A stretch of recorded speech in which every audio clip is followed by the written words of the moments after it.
gusto nila mag-convene na bilang impeachment trial laban dito kay Vice President Sara Duterte. Para dito sa impeachment trial, para dito sa impeachment nitong si Vice President Sara Duterte. Ito naman ho, ang gusto na ma-dismiss na yung impeachment na yan. Itong si Senator Bato de la Rosa, Senator Robin Padilla, saludo kay Senator Robin at Senator Bato. Senator Amy Marcos, naku, meron din nagawang matino. Kauna-unahang ginawang matino nitong si Amy Marcos sa pagpapatuloy ng sesyon diyan sa Senado. So, nakalipas naman, meron naman yung nagawa. Pero nagbenepisyo din naman siya doon sa mga ginawa niya na yun. Tolentino, Villar, at Villar, itong si Ma'am Cynthia at itong si Senator Mark Villar. Itong si Tolentino, hindi natin malaman, kahit ano pa naman maging boto mo, markado ka na sa amin. Gusto mo i-dismiss, ituloy, wala naman kayong pakialam Ganun lang naman ho kasimple yan. Ibuhos nyo na lahat ng kakayahan nyo, galing nyo, ilabas nyo na lahat yan. Ika nga, wala naman tayong problema dyan. Ano niyo na, kung gusto nyo mag-convene, gusto nyo i-dismiss. Sa pagpasok ng mga bagong senador namin, yung dismiss na yan, baka ano pa yan, ika nga. Itong Senator Christopher Bongo, napanood natin yung mga yung mga interview niya, magdi-decision daw sila base sa ebidensya. Pero itong mga nasa dismiss na to, sila yung mga sigurado natin na hindi i-convict itong si VP Sara. I-acquit huyang si VP Sara. Base dito sa ating nakikita na to, itong si Ma'am Cynthia Villar, aalis yan, papalitan huyan ni Ma'am Camille. Nitong si Camille Villar. Itong si Tolentino, hindi natin alam kung ano magiging boto niyan pagka nagkalatagan na, nag-umpisa na impeachment trial na yan. Hindi lang uta. At itong mga na gusto mag-convene na to, hindi natin alam kung ano iniisip nila. O yung pag-iisip ba nila kagaya nitong kay VP Sara na sige magko-convene tayo. VP Sara, bibigyan ka namin ng entablado para wasakin mo yung bangag na yan, di ba? Ganun lang naman yan hindi natin alam, lalo na itong si Estrada, si Cayetano, yan si Zubiri, yan si Ejercito. Bigyan natin ng entablado itong si VP para wasakin niya itong ano na to. Kasi umaayaw na Senado umaayaw na ang Malacanang, umaayaw na House of Representatives. Ngayon, bibigay natin ang spotlight dito kay VP Sara, talagang magwala ka sa Senado. Ibibigay namin sa ito yung pambabarag nila sa iyo, pandudurog nila sa iyo, pambabalagbag nila sa iyo sa mga nakalipas na 3 taon. Bawian mo sila. Kumbaga binibigyan nila ng binibigay nila yung spotlight dito kay VP Sara. Pwedeng ganon ang dahilan, pero kung tayo tatanungin, dahil napakarami nga naman ho nating issue ngayong mga panahon na to, GAA, flood control, PhilHealth, kulang-kulang na BICAM, korupsyon, droga, kriminalidad. Napakarami ho natin problema. Ngayon, ang buong Pilipinas, yung issue na kung saan dapat sana kinakalampag ang pamahalaan para gawan na solusyon itong mga issue na nabanggit natin na to. Lahat ng mainstream media at social media, tayo naman pinapasadahan natin nakatutok ho dito sa impeachment na to. Nadadivert ang atensyon ng ating mga kababayan doon sa mga issue na kung saan pagka nangalampag sila, magbebenepisyo sila. Ngayon, dito sa issue nito, ni isang Pilipino, wala akong magbebenepisyo. Kung matanggal si BP, kung ma-retain niya posisyon, wala akong magbebenepisyo. Wala akong ni katiting na bigas sa mesa ng kahit isang Pilipino hindi madadagdagan dyan sa impeachment trial na yan laban dito kay BP. Sino yung mga nasa no comment? No comment yet. Binay, Pia Cayetano, Lapid, Ligarda, Po, Revilla, Tulfo, Villanueva. Ayun na nga mga kababayan dito sa bahagi ng video natin na to. Pasadahan muna natin na mabilisan kung ano nga ba ibig sabihin ng panunumpa nitong si Senate President Jesus Escudero. Papaliwanag ko yan nitong si Senator Alan Peter. Okay, bukas, constituted ang impeachment court but not yet convened. Ano ibig sabihin? Because ang usapan niya magko-convene sa Wednesday. Because obviously, Senator Bato wants to take the floor tomorrow. So ayaw naman niya na bad faith na pumayag siya mag-convene tomorrow. Tapos may sasabihin siya bago mag-convene. Si Senator Coco naman and Senator Risa, syempre, the faster the better. So constitute meaning nabuo na. Convene means nag-umpisa na yung what's the right word for convene, di ba? Kumbaga sa korte, constitute meaning existing na yung court. But convene meaning nag-umpisa ka na. Pero itong panunumpa ni Teka lang bawian natin na mabilisan. Fake news daw ho yung sinasabi na itong si Senator Christopher Bongo. expressed to convene the impeachment court for Vice President Sara Duterte. Hindi daw ho totoo yun. Base dito kay Sir Tio Moreno. Sir Tio Moreno! Nakananto ko talagang mabilis ba sa alas 4? Sinasabi ko sa inyo eh. Huwag kayong basta-basta magpapaniwala. Nakita ko yung kay Ma'am Joey eh. Nakita ko kay Ma'am Joey. Tingnan ko kung tinanggal ba to ni Ma'am Joey. Okay, tinanggal ni Ma'am Joey yung post. Okay, ibig sabihin, wala ho talaga. Hindi ho totoo yung ano na yon, yung binasa natin kanina. At least, mabilis tayo, di ba? Sa iisang video, ilinabas natin, dito rin sa video na to, ikinorek natin. Hindi, binabasa ho kasi natin. Ito, di ba yung kanina nakita nyo kay Ma'am Joey? Wala lang yung pangalan. Pero kay Ma'am Joey ho yun nakita natin. Ngayon, ito naman ho, kay ano to, kay Tio Moreno to. Nandito ho kasi sa Gedli yung pangalan na yun ho. Ayan ho yung pangalan ho. Nandun ho. Nandun yung pangalan nila. Eh, yung una kanina, kay Ma'am Joey ko nakita. Yan kay Sir Tio Moreno. Senator Bongo Express to convene impeachment court for VP Sala. Fake news. Hindi ho totoo yun. Game, tuloy ho tayo.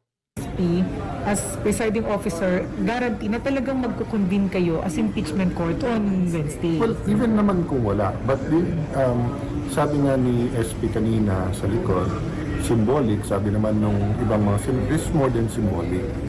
Diba? So, but expect more debates on many other issues tomorrow and Wednesday. Pero walang nag-object na magko-convene kayo as impeachment court. Wala naman. So, ang question kasi nga, di ba dahil last day sa Wednesday, baka hindi mapag-usapan lahat ng issue na dapat pag-usapan before mag-convene. Kasi wala namang problema ang pag-usapan lahat ng issues once nag-convene. Ang problema lang yung June 30. Diba? Pag hindi mo natapos doon. But remember, once nag-convene, may mga filings yan. Eh, diba? May summons, yung sagot and everything. So that will take time. So, in one sense, may one giant step today. But in another sense, expect many more questions and debates tomorrow and Wednesday. So pag nag-convene na kayo sa impeachment court, doon isa-settle kung kayo yung magsasettle kung pwedeng tumawid o hindi. Kasi sa dulo nung sa Wednesday. Yes and no eh. Kasi nga, halimbawa, no, sinettle namin one way or the other, pwede o hindi. Hindi mo naman pwedeng pangunahan yung 20th Congress eh. So pag sinabi namin hindi pwedeng tumawid, sinabi ng 20th pwede. Siyempre, masusunod yung 20th. So mangyayari nun, sususpend nyo lang yung impeachment court on Wednesday. I don't want to make fearless forecast kasi hindi ko na mangyayari. But I can tell you what is not, what cannot be done. Diba, the 19th Congress cannot bind the 20th Congress. So ito ba sa Wednesday, as in, pagka nag-convene, dun pa lang kayo magsiset ng rules, gano'n? Hindi, meron na tayong rules. So actually, susundin na yung rules. So, diba today, ni-refer sa committee on rules. So last time na nagkaroon ng impeachment from the Committee on Rules, the next day nag-convene na. So doon nga nagkakaroon ng issue kasi sabi ni Senator Coco, ba't hindi na mag-convene tomorrow? So sabi naman nung isang side, bakit hindi sa Wednesday? But yun nga, sa course of discussion, sinabi na maaring magsalita si Senator Bato. So kung inaabangan din namin kung magsasalita siya. Pero yung pagsettle na magko-convene kayo on Wednesday, practically, o tantamount na sa dismissal or not ang academic na yung mga resolution to dismiss or terminate the impeachment process. May resolution po kasi si Senator. Hindi ko masasagot yan kasi nga meron pang tomorrow at meron pang Wednesday. Kaya sabi sa inyo, di ba, lahat pa ng issues ay maaari pang pag-usapan. So for example, yung tanong ko kanina, doon sa one impeachment per year, sabi ng kampo ni Vice President Sara, nilabag yun. So, pwedeng dito sa session decide yun, pwedeng sa impeachment trial, pwede din sabihin, isang tabi natin yan, hintayin natin Supreme Court. So lahat ng options nandiyan. That's why I was asking it kanina.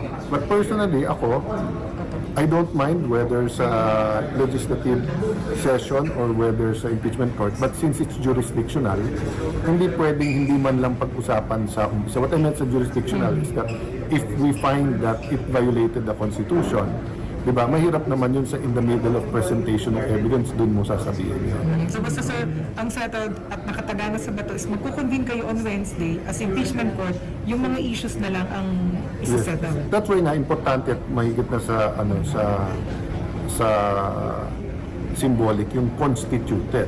Kasi once you constitute it, hindi basta't mamamatay yun. Diba? Then you'll have to either have a verdict or have a reason bakit matatapos ang trabaho ng impeachment court. Ayun, naku, yan o, ang base ho yan sa paliwanag nitong si Senator Alan Peter Cayetano. Dito sa bahagi ng video natin na to, syempre maraming nagre-request. Itong si Rapi Tulfo in action, ang dalang na lang tumira dyan sa Senado. Falsifikado pa, pakinggan nyo ito mga kababayan. Mr. President, I'd like to make a very short manifestation. Nahalata ko kanina pa tayo back and forth, para nag-aaway na tayo dito. To solve the impasse siguro, we'll have to put it in a vote, whether to convene today or tomorrow. Somehow we have to convene come what may. Oh, yan ang mga birada. Wag nang ano yan kaya hindi ho siya dapat dyan sa Senado. Dapat lang ho yung mama na yan doon sa kanyang programa na Rapi Tulfo in action. Di ba? Hindi ka pwede sa Senado, Brad. Nandyan kayo, hindi na, pagpasok nyo, butuhan ka agad, ganon. Hindi, pakinggan ho muna natin yung magkabilang panig, yung magkabilang argumento, kahit na mag-away pa yan, magkasagutan pa yan, wala hong problema dyan. Nandyan ho kayo para magdebate, pagdebatihan kung nasa tama ba o hindi nasa tama yung mga gagawin yung desisyon. Ngayon, umahaba diskusyon, umahaba ang pagdidebate, yan ho talaga ginagawa nyo dyan, magdebate. Mga mambabatas kayo, di ba? Yan ho trabaho nyo. Pero para sabihin mo na, ano bang ano yan, yung come what may, yung kesyo kay. Di ba? Kailangan nating kalma lang, Brad. Baka gusto mo, verdict na kagad yung sabihin mo dyan. Nantok pa. Magbituhan na lang tayo para matapos na. Baka abutin tayo hanggang madaling araw, hindi pa rin natin napag-alaman kung ano talaga ang dapat gawin natin. Dito sinoplak ko siya nitong si Senate President Jesus Escudero. Pakinggan nyo yung sagot nitong si Escudero. Let's do it. Let's put it in a vote. Tonight ba tayo magbotohan or tomorrow? I mean, magbubutuhan tayo whether we convene today or tomorrow. That's it. Plain and simple. Para matapos ng problema. Ang hilig niya sa salitang ganyan No, yung yung angas-angasan niya doon sa tag dito, doon sa programa niya, no. That's it, plain and simple. Di ba pagka tumatawag siya sa mga ahensya, ganun siya mag-angas. That's it, plain and simple. Di ba pagka tinuturuan niya yung mga tinatawagan niya, parang spoiled brat na bata, lahat ng gusto dapat makuha. Yan, si Rapi Tulfo. Problema natin dito ngayon. Duly noted. Today or Wednesday? Kasi there are senators who want it to be on Wednesday. May mga senador na gusto ngayon. Let's put it in a vote. Pero somehow we have to convene come what may. Thank you, Mr. President.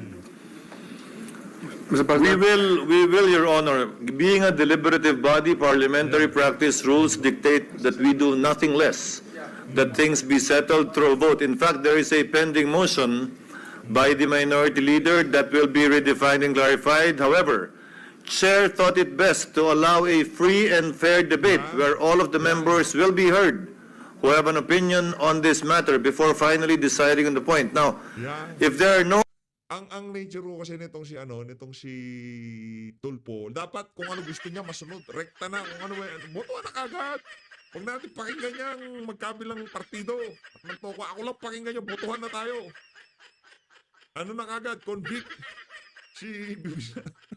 no other members who wishes to add to the discussion or debate, Chair would like to ask permission to relinquish the chair so that the chair can go down and speak also on the same matter. Session is suspended. Ayun, session is suspended. Dito sa bahagi ng video natin na to, rekta na tayo doon sa dito kay, asan yung kay Palangga? Ayun, nakita ko na ho.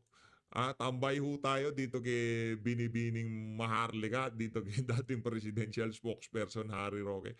Pasadaan lang ho natin, marami din kasi nagtatanong sa atin, no? Actually, chinat ko na yung isa sa mga iniidolo natin kaugnay dito sa ganap na to eh. Hindi rin ho ata siya masyadong aware kung anong nangyayari dyan. Pero pakinggan ho natin yung mga nasa ano, hindi naman importante to, kumbaga makikiusisa lang ho tayo at para maging aware na rin yung ating mga kababayan. Kumbaga pagka nakita nyo yung red flag, alam nyo na. Pagka ayaw pabanat yang si Marcos Jr., ano yan kung ano naman, kung nasa publiko, nasa social media, o nasa isang pagtitipo na kung saan wala namang alituntunin, hindi naman sinabi nung si BP na bawal banatan o kung sino man na bawal banatan. Tingnan nyo, pagka sinabi, ganito lang.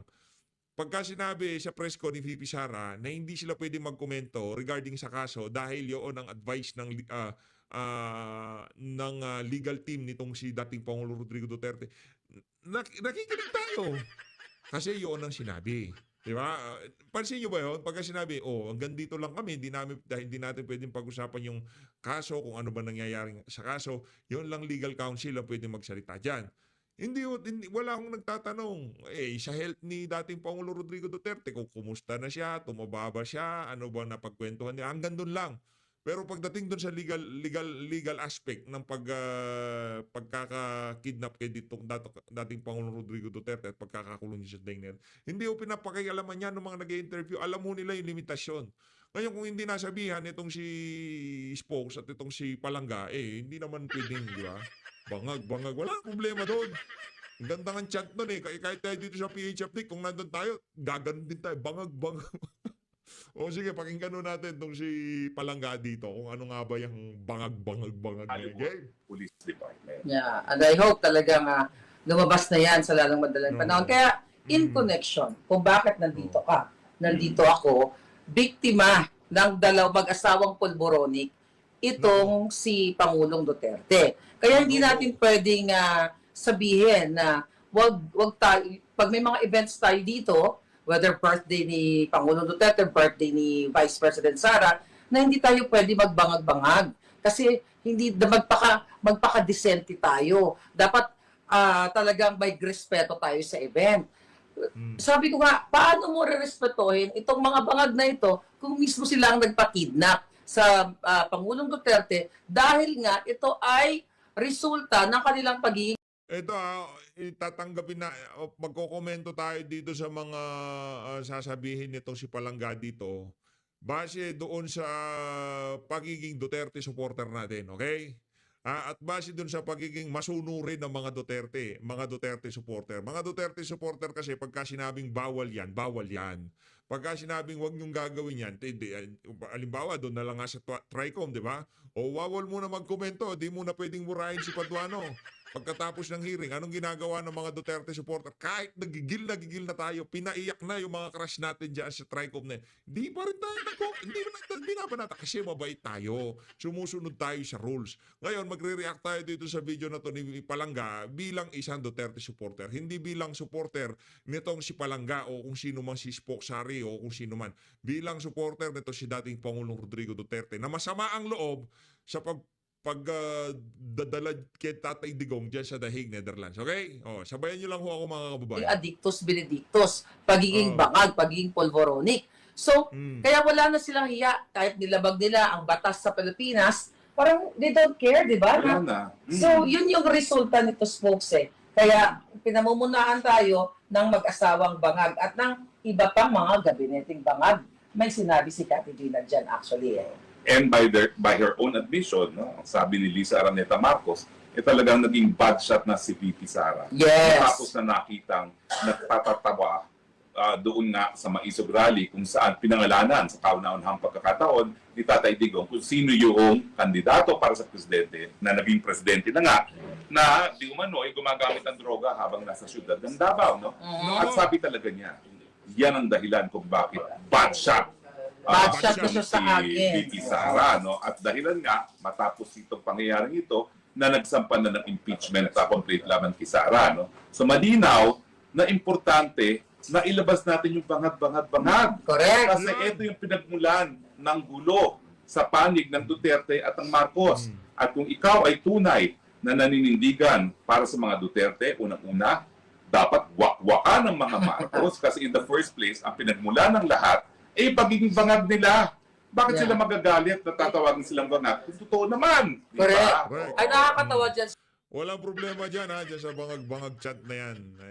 As long na, in the first place, pagkat bangag, marami naman pwedeng kabangagan. Bangag sa alak, bangag sa pulburon, bangag sa kung ano-anong bagay, bangag sa kakalaro ng online games.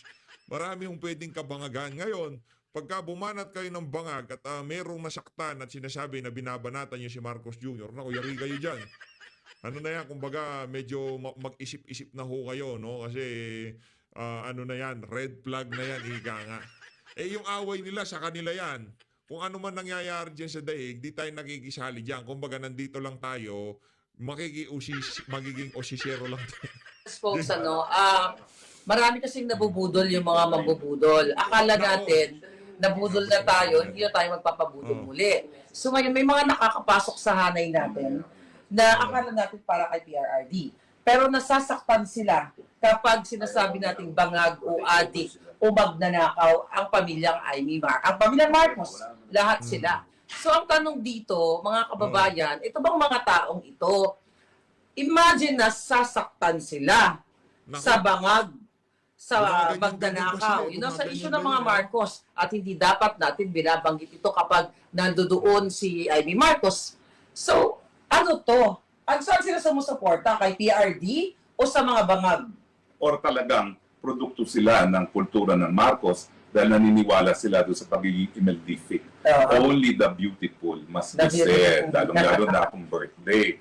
Ay kulang na lang gusto ata tayong paawitin ng may bagong Lakas mang asar nito. Ang lakas mang asar.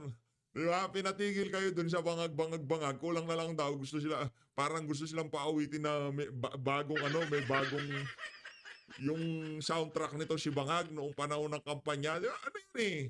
Kung di kayo nag-set ng malinaw na rules para doon sa mga nag-organisa at pinapagsalita yan si Palangga, Binibining Maharlika at si Harry Roque doon sa entablado. Kung di nyo sila binigyan ng rules na wag nyo sasabihin yan kasi bawal yan. Baka mayari tayo sa mga security guard, di ba? May nakikinig sa atin dyan. Binigyan tayo ng permit, bawal sabihin yan. Ngayon sinabi pa rin nila, may problema sila. Pero ang naririnig lang natin, sagutan sa magkabilang panig. Ano ito? Hindi big deal to. Kung gusto nyo na matulog na kayo. Wala akong kwento. Ano ito? Kumbaga, meron lang mga idong nasaktan. Yung tipong ayaw masapawan, di ba? Ganyan lang naman ho yan mga kababayan. Mga igong nasaktan, ayaw masapawan. Pag nasasapawan, nagagalit. Masunurin naman ho ito nung yung event na yan, kung di tayo nagkakamali, nagsalita din dyan si Senator Marcoleta. Si Attorney Vic Rodriguez. Senator Robin Padilla. Lahat yan bumalagbag. Umupak yung mga yan kay bangag-bangag-bangag. Hindi man direktang bangag-bangag-bangag, pero malulupit ho yung mga sinabi nila. Matindi ho, pangdiinan ika nga. Ngayon, itong dalawa, pinapatahimik nyo dahil nagsasalita sa social media. Mapag-iisipan ho kayo niyan, di ba? Mapag-iisipan ho kayo. Wala ho tayong kinakampingan dito. Kumbaga, napanood ko yung live nung ibang mga individual na involved dito. Hindi ko napapangalanan. At para hindi na lang lumaki gulo, nandito tayo para mag-isyoso. Okay? May bagong bangag! May bagong bangag! Kaya gagawa ko. Sasabayan ng mga moves na bangag. Kasi ang dami kasing nagme-message sa akin na talagang galit na galit sila, na yan follow daw nila yung mga taong pinoprotektahan si, yung mga Marcos. Folks, ulit-ulitin natin. Sinasabi nila na magbigay daw tayo ng respeto kay Inday Sara. Nagbibigay po kami ng respeto kay Inday Sara pero hindi na kami sinusupil sa aming pagsasalita laban sa mga Marcos. Kasi ito ni Mayor Baste, di ba? So hindi totoo. na dapat tayo ay magbait-baitan kapag kaharap ang mga Marcos. Hindi po ako nagbait-baitan. Hindi rin si Smokes nagbait-baitan dahil narinig niya mismo ang winakwak ko kay Amy Marcos. Ulitin mo nga kung ano yung winakwak ko sa bruwang yun. Walang personalan to, pero yung kapatid mo at saka yung sister-in-law. Bangag. Malakas, So bangag, rider din bangag. Hindi lang yun mga kababayan. Malutong na malutong. Kung Bangag. nakikita nyo kaming nakatayo kami doon, nakatayo kami doon, nakaganyan ako, di ba? Oo. Yun ang pinag-uusapan. Ang sabi, pinapalabas kasi nila, na duwag daw ako para ganun kay Amy. Anong gusto nyo? Barbaric act? Sasapakin ko si Wala namang Amy? bastusan. Walang ganon. So, Oo. habang nakaganon ako, siyempre, disyente ang dating ko, sabi ko sa kanya, eto eksena. Sabi niya, bakit ka magalit sa akin? Sabi ko na nga, walang personalan, kapatid mong bangag. Sabi ko na nga, yung sister-in-law mong bangag, pero nakapost pa rin ako, di ba? Hindi halata ng ating mga palangga. Akala niya nag-emote lang ako. Yun yung katotohanan doon, kahit tignan mo yung video doon. At ako, sinabi ko sinabi mo niya rin. ito, first time na sasabihin ko ito, ha? Ah. Nung tinabi niya, bakit ka ba, alam mo, naka-third person pa siya, bakit magalit si Harry Roque, si Maharlika sa akin? So sinabi ko, alam mo, ako meron tayong GC. At alam mo na akong pinakahuli-huling bumitiw sa'yo at sumuporta dun sa desisyon tanggalin ka dun sa GC, okay? Pinanggan siya sa Now, GC. kasi nga, naniniwala naman ako na talagang gusto niya pangalagaan yung pangalan ng Marcos. Yeah. Kaya Oo. lang, pinaasa niya tayo Tama. doon sa isang punto na sasabihin na niya ang totoo. At tinanong ko siya muli nung kami na nanghalian, bakit pa kasi hindi mo pa sabihin bangag ang kapatid mo? Yeah. Ang sagot niya, consistent. Pangalawang beses niya sinagot yan. Kasi wala akong ebidensya. Hindi ko naman nakikita Nako. yan. Halos di Parang ikaw naman ng Amy. Yun daw pala sagot niya dahil walang ebidensya na bangag daw ang kapatid niya. Nagsusumigaw na yung mga decision, yung mga shot call niya sa kanyang administration. nga sila nakikita. Mga anak ko pumupunta sa Malacanang, pero ako hindi na pumupunta. Dahil to quote her, gusto ko silang patayin. Okay? Unquote. Okay? Unquote. Yeah. Oo. So, pero hindi niya sinagot yung tanong. Kasi naniniwala naman ako na kung nabasa niyo yung Rolling Stone magazine na nung siya ay nasa Oxford, siya yung taga-bili ng kilo-kilong cocaine. Oo, nasa Rolling Stone magazine yan, ha? Hindi yan invento lamang. Inuulit ko lang kung ano sabi ng Rolling Stone magazine. Siguro, alam naman niya na may problema. At kung doon pa lang, kolehiyo pa lang, meron ng problema, alam niya na may attempts din na para pumasok sa rehab. Although that's covered by privacy. Alam ko yun, we respect that. Pero at least alam niya kung bangag o hindi ang kapatid niya. And yung issue naman ng pagiging pagag, hindi ito petty as you say, no? Yeah. Kung hindi, ito ay isang impormasyon na sakop nung sinasabi ng saligang batas na may karapatan ng taong bayan na malaman. Kasi ito nakakaapekto sa buhay ng ordinaryong Pilipino. Kung bangag ka, talagang kakaladgarin mo yung bansa natin sa gera na wala naman tayong kinalaman. Kung bangag ka, wala kang solusyon sa problema ng kagutuman. Wala kang solusyon kapag merong mga abiryang dumaan sa Pilipinas. Kaya naman sinabi niya, matapos ng isang malaking bagyo na dumaan sa Pilipinas, anong gagawin natin? Yan ang resulta kasi pag wala ka sa tamang pag-iisip. So yan ay merong karapatan ang taong bayan na malaman, bangag ka nga ba? At syempre, kung talagang gusto niyang pasinungalingan, yung ayaw niyang gawin, hair follicle test. Yes. Bakit? Kasi yan ang talaga will put an end to everything. Si Vic Rodriguez sa kanyang libro, sinabi niya na yung pamamaraan niya para patayin nga yung issue na siya yung sinasabi ni Presidente Marcos na na gumagamit ng droga, no? Dahil yung time na yon, sabi ni Presidente Duterte, kandidato para presidente. O anong sabi ni Vic Rodriguez sa libro niya? Pinakuha niya ng urine test na nag-negative at dinala pa yung tao ng Sindox. Ang problema sa urine test kasi, madali mawala yung trace ng droga sa ihi. Kaya kinakailangan hair follicle test.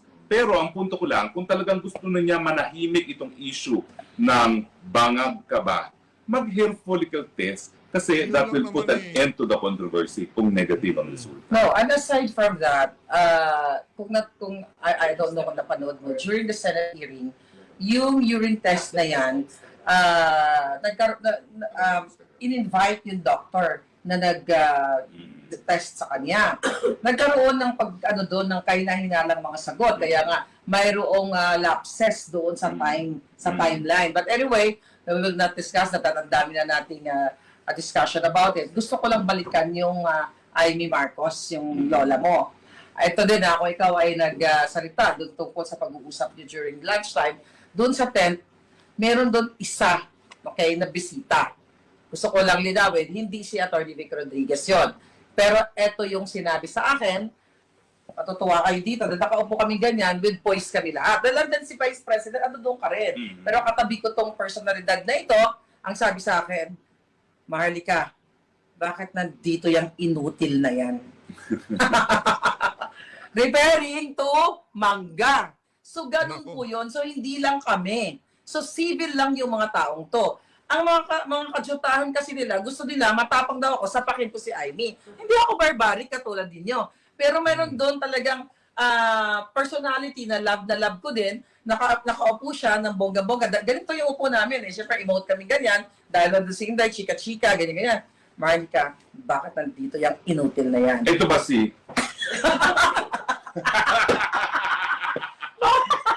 Sama. Tabi mo yun eh.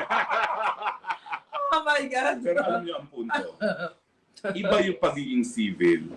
Iba yung magkakaroon ka ng paninindigan. Yeah. Ako walang personal kay Amy Marcos. Tuwan-tuwa ako sa kanya kasi babaeng bakla, nakakaaliw. Sinabi ko rin sa'yo yan. Oo, tuwan-tuwa ako sa kanya. Pero, Babaeng bakla. Kawawa naman asawa nitong si Amy, no? Babaeng bakla. may obligasyon naman siya. Para Ngayon sa siya bayan. yung naninindigan na hindi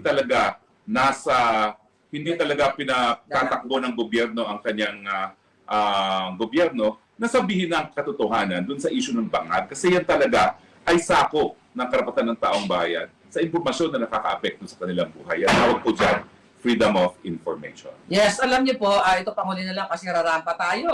Mag-emote na naman tayo. My God. Pinalalaya sa tayo sa ating Duterte. Tumawag na, bigay ng formal demand. Umalis na kayo. Pinalayas na kami sa hotel. No, habang nagtatravel Wala tayo. naman siguro sa buwata dyan doon sa mga anti-bangag, no? Wala naman siguro sa buwata. Baka naman, Masyado na yun. hindi naman inalam kung nasaan Oo, tayo. nga. Well, kalokohan, ano lang. Anyway, mga kababayan, habang nag-travel kami these folks, totoo, wala akong personal na galit kay Amy Marcos. Kinuwento ko sa'yo kung paano niya ako katuwin. Maging tayo naman. Dito na una tatapusin ang ating reaction video. Wala naman daw tayong personal na galit kung kanino man. No? Kay Amy, kay Marcos Jr. Wala naman tayong personal na galit dyan sa mga yan. Ano lang, kumbaga, national na galit ang ko. Mas matindi, no? Hindi, no? Kung galingan nila trabaho nila, makakarinig ho sila ng masigabong palakpakan sa PH Update. Yan. Nakakarinig ho sila. Halimbawa, ngayong mga panahon na to, biglang pinauwi si Tatay Dico. Papalakpakan natin sila. Kunyari, ngayong mga panahon na to, binalik nila yung kinuha nilang pera sa Pilel. Papalakpakan natin sila. Kahit na in the first place, dapat din nila ginawa yun. O tinanggal yang si Torre bilang PNP chief, bagong PNP chief. Papalakpakan natin sila. Kasi Berdogo yan, wala, inutil yung mama na yun. Ang gagawin niya sa PNP. Ano naging accomplishment niya?